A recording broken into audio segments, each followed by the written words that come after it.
welcome to NAPOD, where we provide NA speaker meetings and workshops in a podcast. We are an ad-free podcast, and if you enjoy listening, please help us to be self-supporting by visiting napod.xyz, look for the donate link, and drop $1 or $2 in the virtual basket.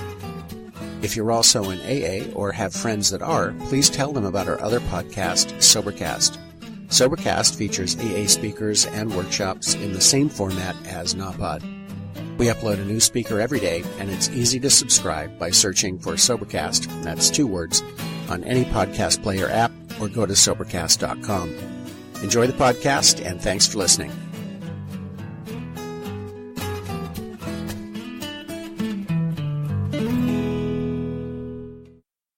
Connie, and I am an addict.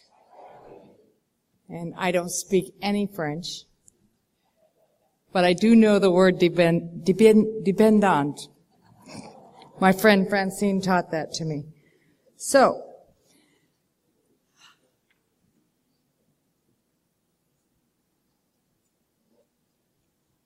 I'll start by saying that they told me it was a very small room, like my friend Leo shared in last night, and I said, oh, good, so I wasn't nervous all day. And then they walked me in here, so I got nervous. So I'm a little nervous, and that's okay. I want to say that I don't believe in mistakes. I don't like that word. I cut that word out of my life years and years ago. And I want to tell you a little bit about what happened to me and what it was like before I came to Narcotics Anonymous, just so that you can know that I belong here. And I'm loud, so I don't need this too close.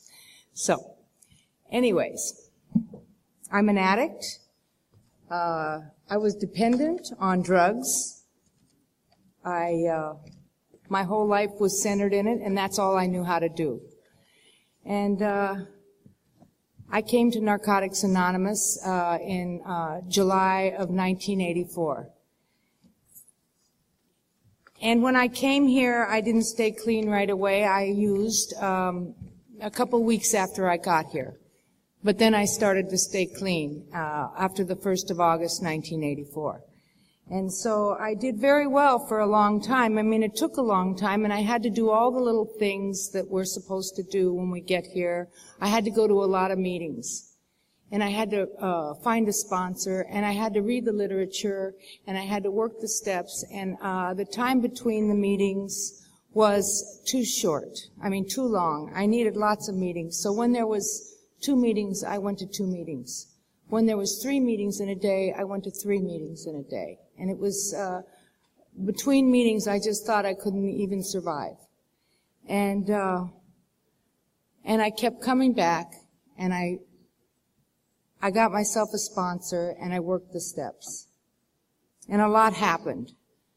A lot happens in 21 years. A lot of things happen that people consider mistakes, and then in hindsight, they're never mistakes. They're just what happens. And so I was talking about the beginning, because the beginning is the same as it is today, for me sometimes, often.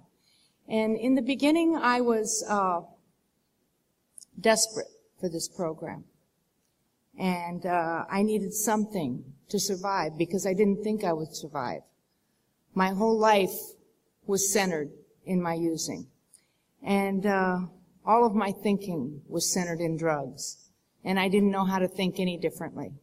And so, little by little, I got busy in Narcotics Anonymous. You know, I started to do things like become of service. I worked behind the soda to sell soda so I could survive through a dance.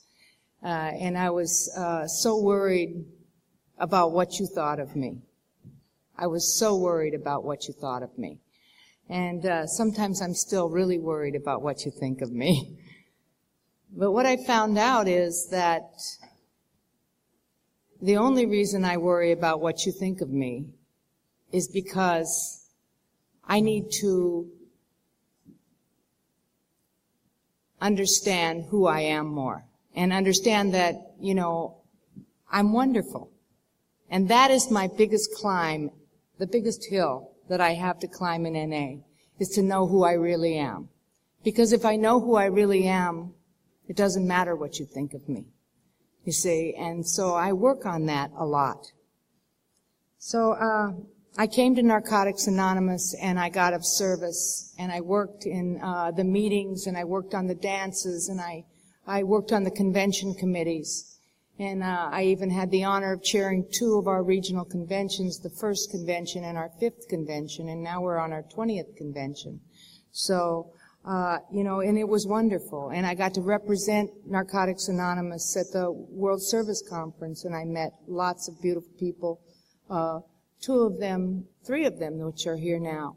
And so that's how I got the connection to Montreal, is through the World Services. And Francine and I met, and we've been friends for a long time, close friends. And I met a lot of wonderful women in my life. You know, I met my closest friend, Jerry, and she's been my friend for 21 years. I never knew friendships could be that old. And I never had anyone in my life for that long. Not even my family was that close to me for that long. And so, and I'm going to take something that she always says when she shares at my birthday, because it's really important to me, and I'm going to say it. If you're new here, find someone you can dance with. Find someone, preferably of your own sex, that you're not having a relationship with, that kind, and dance with them. You know, because this is a person I call every day. This is the person who calls me every day. This is the person I run by all the things that are going on with me in my life. This is the person who's been here for me when I'm in the hospital. This is the person I've been there for when she was in the hospital. You know, I was there when her daughter was born, and I was there through everything, and she was there. She's helped me when I couldn't help myself.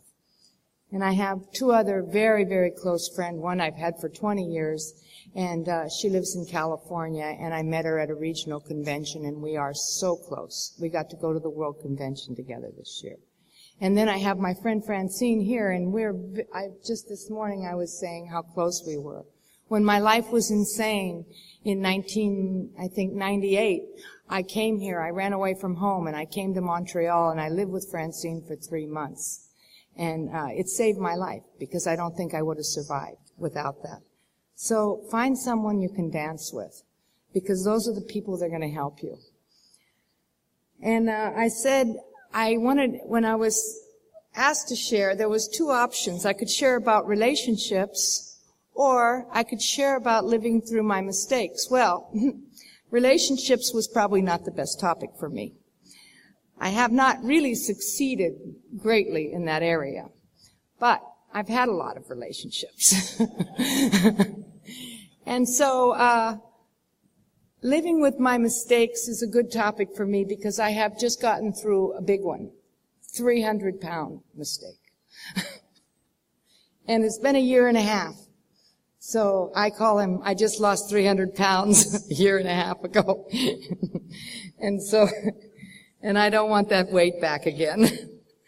So, and that's a miracle. That was a process. It took a year and a half. So I want to continue. I want to say that I was very involved in service, and I did the conventions, and I did the RSRs, and I did the regional, and I did all of those things for the first 10 years of my recovery. I got married to another addict, and I chaired our 5th convention over the weekend, a Memorial weekend, and then on Monday, which was Memorial Day, I had my wedding. So, am I insane or what? To do all that in one weekend was absolutely crazy. I don't know how I did it, but I did. I got married in Narcotics Anonymous. And, we stayed married, I think we stayed together for 8 years. I was married to him for 5 years. And then I had 10 years clean. And when I had 10 years clean, I went crazy. And really crazy. And Francine was my friend, and she went crazy too. But we won't go there. That's her story. Anyways, so, and I was with my friend Ron, who's going to speak tonight, and we were in San Francisco, and, I was insane, and we had my 10-year anniversary there. So I have these friends that are very long friends, and they know my life intimately. I have no secrets. I've never had a secret in Narcotics Anonymous. And that's a miracle, and that's wonderful, because that's not the kind of person I am. But what happened was I had an affair. And it was only a secret for a month, maybe. But I had an affair, and I left my husband. And the man that I had an affair with was married. And I was afraid about talking about this, because I don't want to focus on that. And I don't want to focus on him, because it's over. And but it's hard to talk about your recovery when... See, I've known this man for 30 years, and we were involved when I was using. We were friends for 8 years before I had the affair, and then we were in a relationship for 10 years. So that's 18 years of my recovery. So it's really hard to just say, I'm not going to talk about that, because it took over my life. And what I found out is that, and I didn't know it when I was in the relationship with him. I was in such denial. I could not possibly know the insanity that was in the relationship and survive the relationship for 10 years. So I lived in illusion. And it was all smoke and mirrors. And it was insane. And I had a lot of pain because I left my husband, and he never left his wife. And so there was a lot of deception and a lot of smoke and mirrors and promises. And the nature of the relationship was such that it said that I wasn't good enough. The relationship said I wasn't good enough for him to leave his wife. So it validated all of those feelings that I had for myself, that I wasn't good enough. I didn't measure up. And, I want to say that at the end of the relationship, and I left the relationship many times, and every time I left, I had behavior. I drove by. I called. I hung up. I stalked. I drove by. I did all of those things, just like when I was using. And behaviors that were just insane, and I couldn't believe that I was living like that. And then I would leave, and then I would go back. And I would leave, and then I would go back. And it was really painful. And so, one day we took a long trip, back east. And it was a wonderful trip, and we drove all the way, around the country from Arizona to New York, to Montreal, to New York, to New Orleans, and we were going home. And we stopped in Pennsylvania because my sister was celebrating 8 years of recovery. And we stopped in Pennsylvania, and it was her birthday, and I spoke at her birthday meeting. And when I spoke, I told my story, the story I've told many times. So I told my story, and this is the first time my partner was ever with me and heard my story, because he was clean for a long time. We used together, and he was clean for a very long time. But he never went to meetings for 19 years of clean time. I won't call it recovery. I'll call it clean time. So he had 19 years of clean time, and my greatest dream was to get him to come to Narcotics Anonymous. And I succeeded. So he started to go to meetings with me 2 years ago. And so my dream came true. And be careful what you pray for. Because you just might get it. So, anyways, I told my story, and my story, I'll say the one thing I like when I hear other people say it, because it reminds me of me, and that is, I'm a liar, cheat, thief, and a whore before I got here. I'm not anymore, but I was. And in my story, I have some of those pasts. I have past of turning tricks in New Orleans. I have past of being a topless a dancer. Anyways, and I have I have a lot. But that was a long time ago. You know, that was 25 years ago. I mean, this was half of my life ago. And so I'm not that person anymore, and I know that inside of me. And I knew it at the time. So when I share my story, I'm used to sharing my story. I talk a little bit about my past. I talk a little bit about my present. And so I talked about that in the meeting. And after the meeting, I was horribly punished.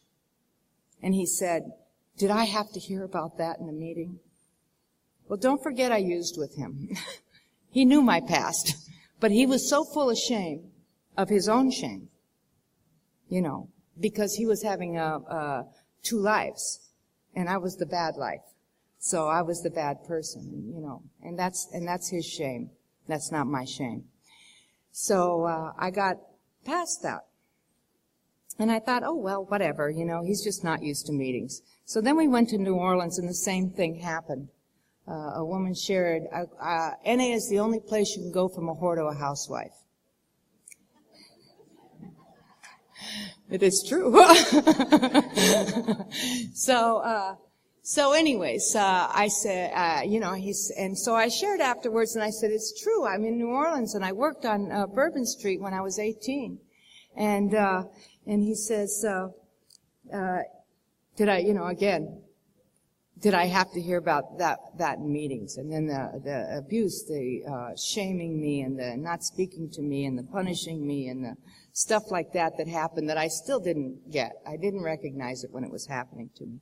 So little by little, I found out that, you know, he was ashamed of me. And so, but you know, I worked the steps for 20 years in this program. So I'm not ashamed of myself, and I wasn't at the time. And that was his stuff. That wasn't mine, and I knew that, and I recognized that. But at any rate, when we got home, as always, when we went on a trip, more abuse would start to happen the closer we'd get to Arizona, because he would set up a situation with us so that he could go home there. He'd start an argument over here so he could go home there, and it'd really be my fault. So that's what happened. But this time I said, you know what? I'm not going to play the game. You go ahead. Go. So he did it anyway, and I said, get out of my car. And so the next day when I spoke to him, I said, you know, I always thought I just had two options. I could stay or I could go. And I realized today I have three options. I can stay or I can go, or I can call her up and have a talk with her. And he said, what good would that do? And I said, I don't know. So that night he came to the meeting that I didn't go to, and he said, you know, I've been toying with two women's lives for 10 years. And I'm stopping now or something. I don't know. I wasn't there. So that was it. He went home and told his wife. Then he called me the next day. He said he wanted to talk to me, and I left, and that was it. I never spoke to him again. And so I had to do things differently this time, because I needed recovery, and I was serious, and I knew I didn't want to play anymore. And so I guess I finally had enough, just like in the program, just like when you're using, you hit a bottom, and you have enough, and you do something different, and that's what I did. So the next thing I had to do, well, I had to go to the board meeting, because I was on the board, and I went to Phoenix to go to the board meeting, and I talked to a friend of mine on the board, and he kept calling. My phone would ring, and he would call, or he would refer somebody to me, and I called up and I said, don't ever call here again. Don't refer anybody to me. I don't exist. And so what happened from that was my friend said, well, change your number. So I changed my phone numbers. And I never drove by his house again, ever. I never called him. I stopped. I never stalked him. I didn't ask about him. And, you know, I just stopped. So there I was with nothing, because my whole life and thinking was centered in him in one form or another. So when I took him out of my life, I had nothing. I didn't know what to do. So I drove to California where Francine was at a meeting, and my friend Martha was there, and I just drove to California, and I spent 2 weeks in California because I needed to be loved, and I needed to be away. So I ran away again, but this time it was a good runaway. And so I want to say something that happened to me in this situation. When I first got together with him, maybe a year after we got together, he told me, well, before then when we were friends, in the 8 years before we were involved sexually, he had brought this woman to a meeting that I was speaking at, and her name was Debbie, and she was his mistress, and I didn't know about that because I thought, he was perfect. So she was his mistress for 10 years before me. And then after we were involved, she moved away, and then after we were involved for a couple of years, he told me she killed herself. And I was relieved because I was afraid of her. I thought that was the one person that could take him away from me. So when we were coming back from New Orleans on the last trip, he told me that she killed herself because of me. Because he told her I was in his life and that she could live no longer and that she killed herself because of me. So when I went to California, and after the fog started to clear a little, it was a slow process, I realized how close I was to death. It's just like using. See, I was clean, but it was just like using. And there was other situations and circumstances that were like jail because there's a lot of anger inside of me that was just dying to come out. And so, I say jails, institutions, and death. And that's what happened to me in recovery. And so, because there's many times I wanted to do criminal acts, and but thinking criminally is not acting criminally, and it's really not illegal, so that's kind of nice, because I never acted out on it. Instead I called my friends, and I took care of myself, and I wrote, and I wrote, and I wrote, and I wrote. And when I was in California, I opened I had never worked the steps in the new book, which is not new anymore, but at the time, it was new to me. So I had a step working guide, and I started to write. First I started to write the story of the relationship, and then I said I'm going to write it in a first step. And I asked my friend Martha if she would be my temporary sponsor.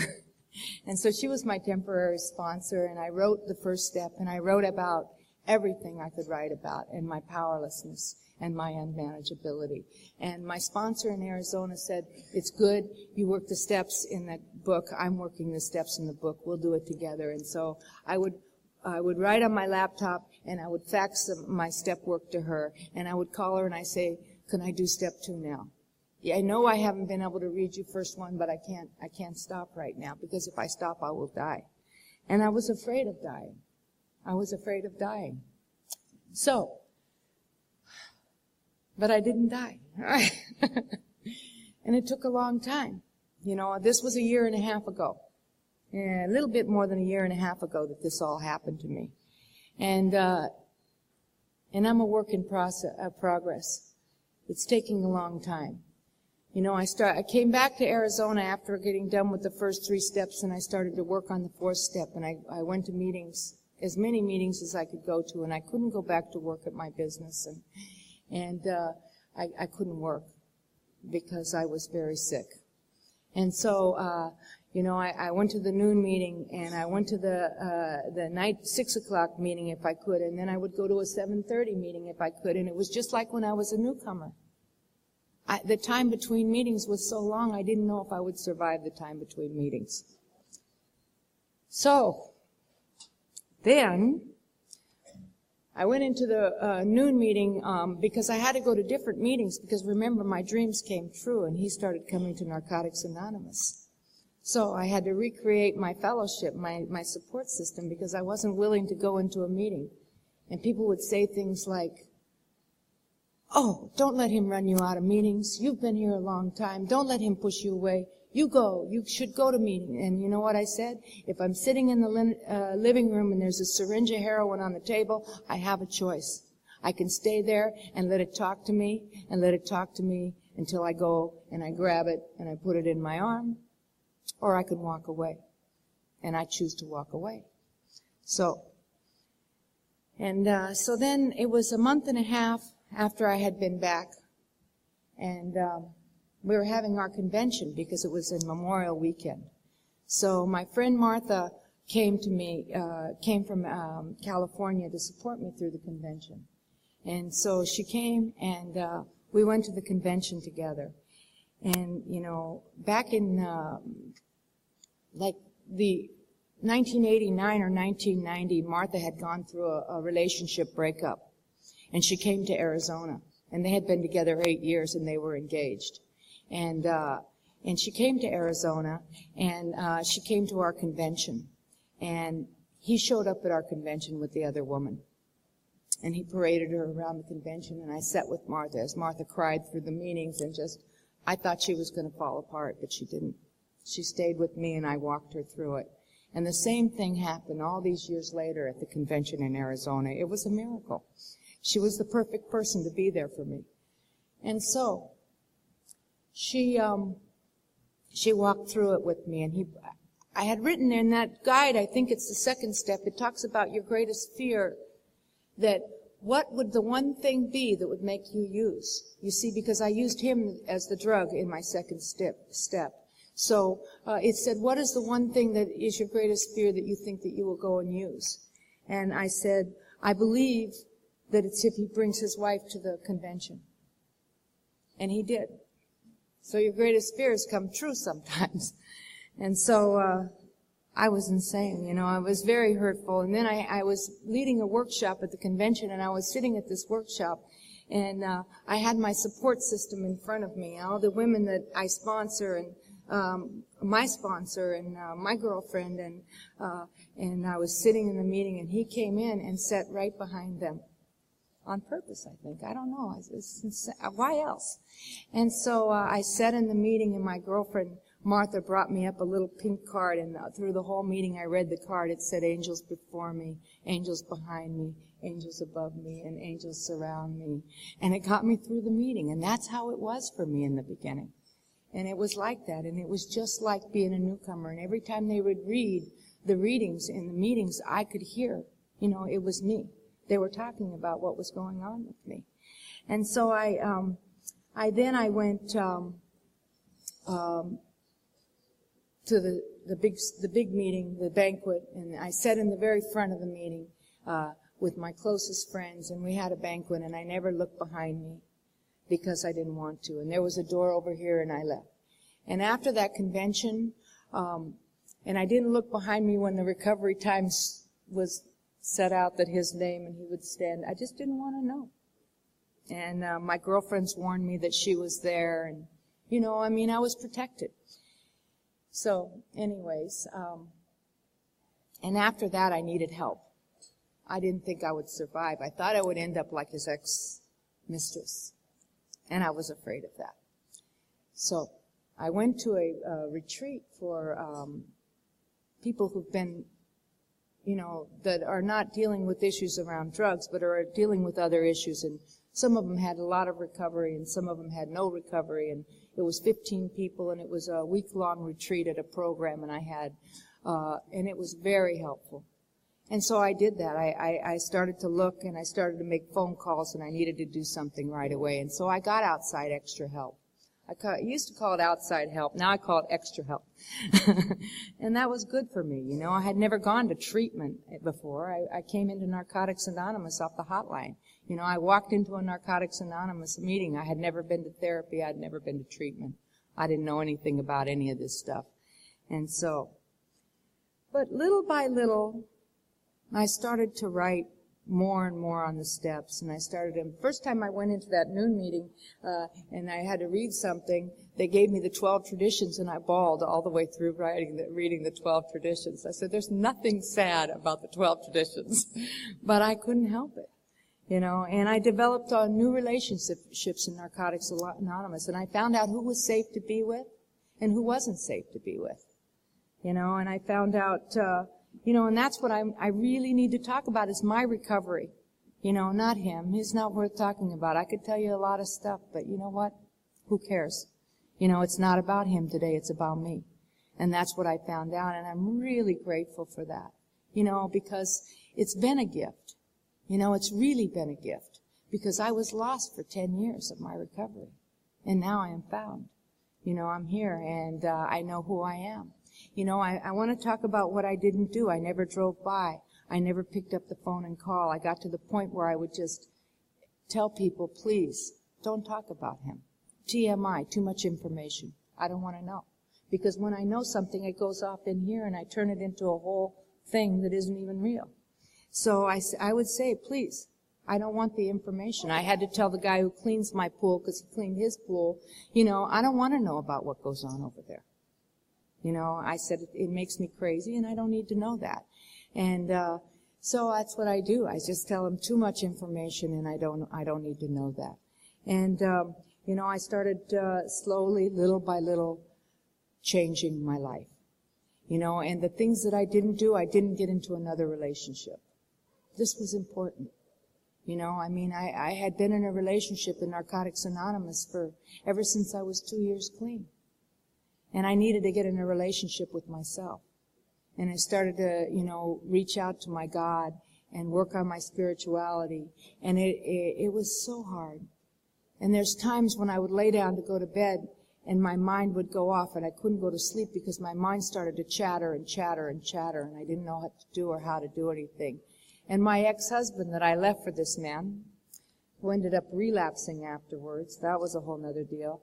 And he gave me a wonderful book, a spiritual book, and I started to read that book, and it really helped me. So that was a gift, that my ex-husband was back in my life and back in recovery after all of this time.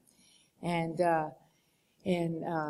because I blame myself when my husband used, because I left him for another man, and then he relapsed, and I figured it's my fault, and that I hurt him, and then he used.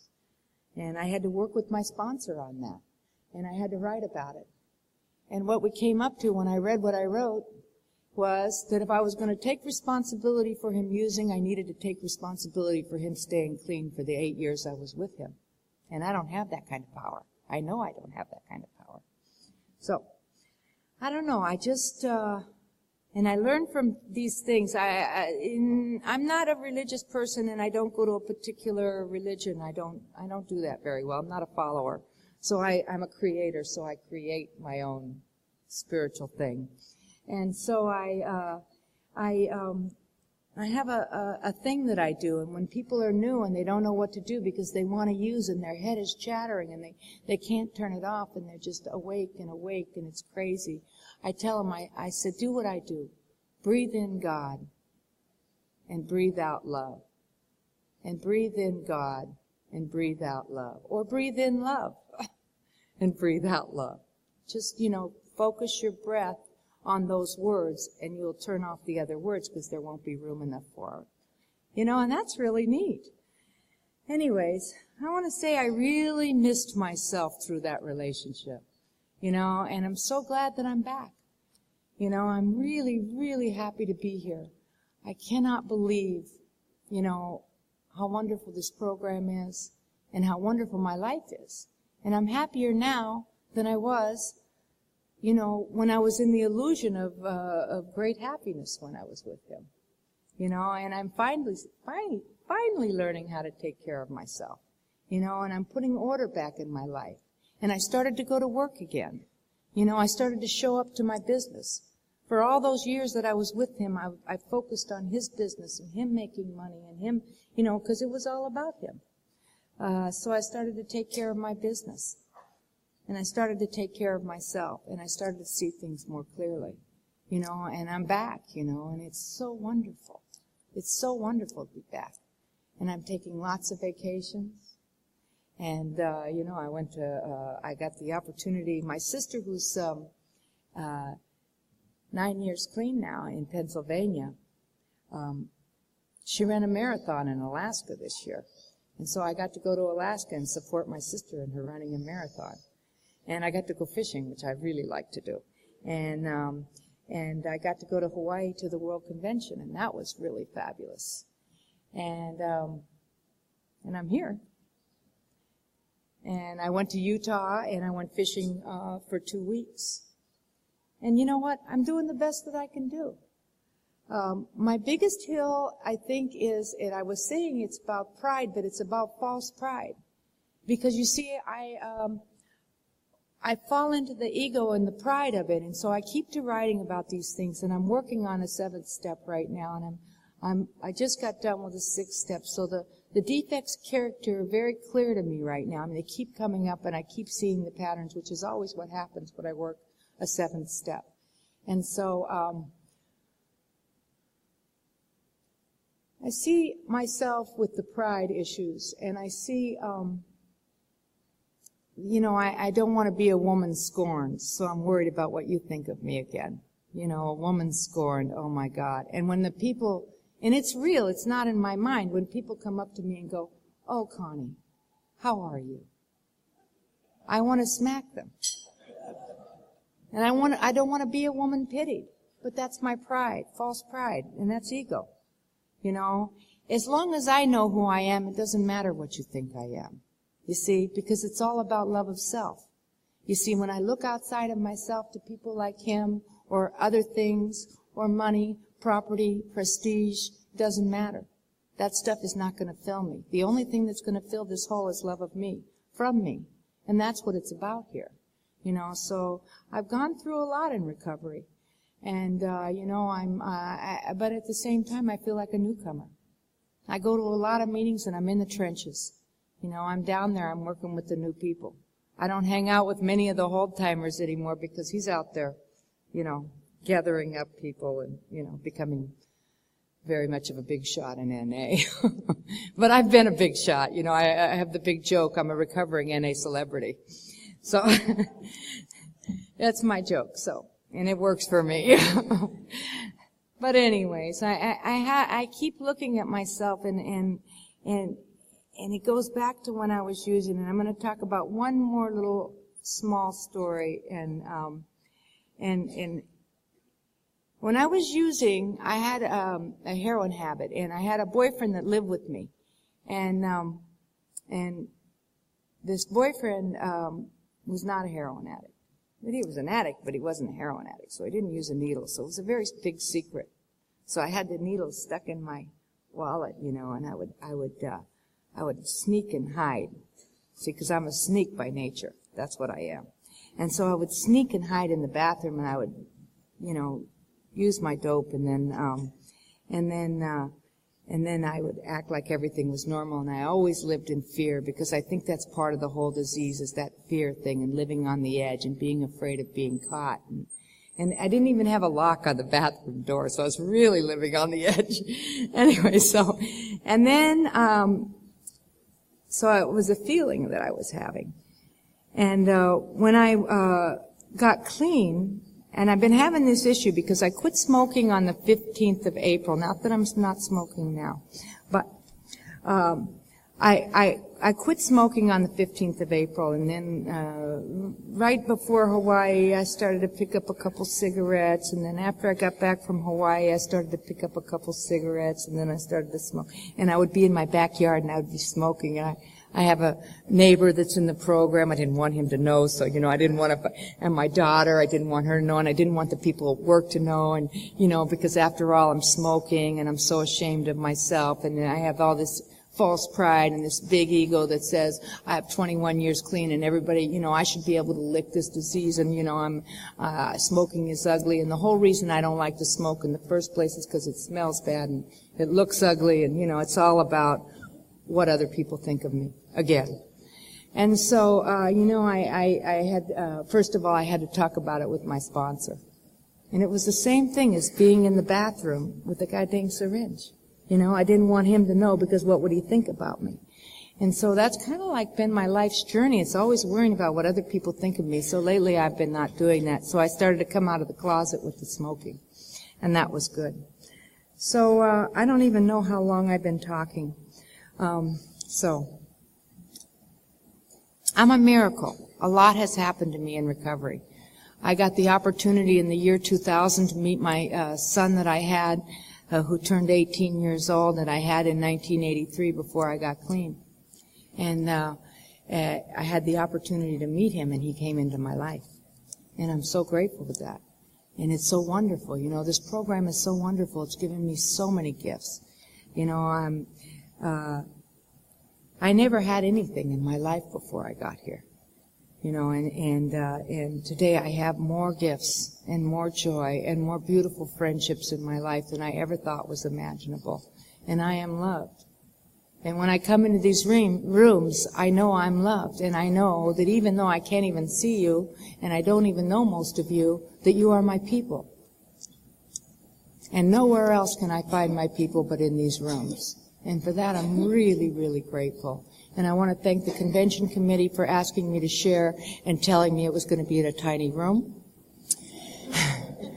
And my name is Connie, and I am an addict.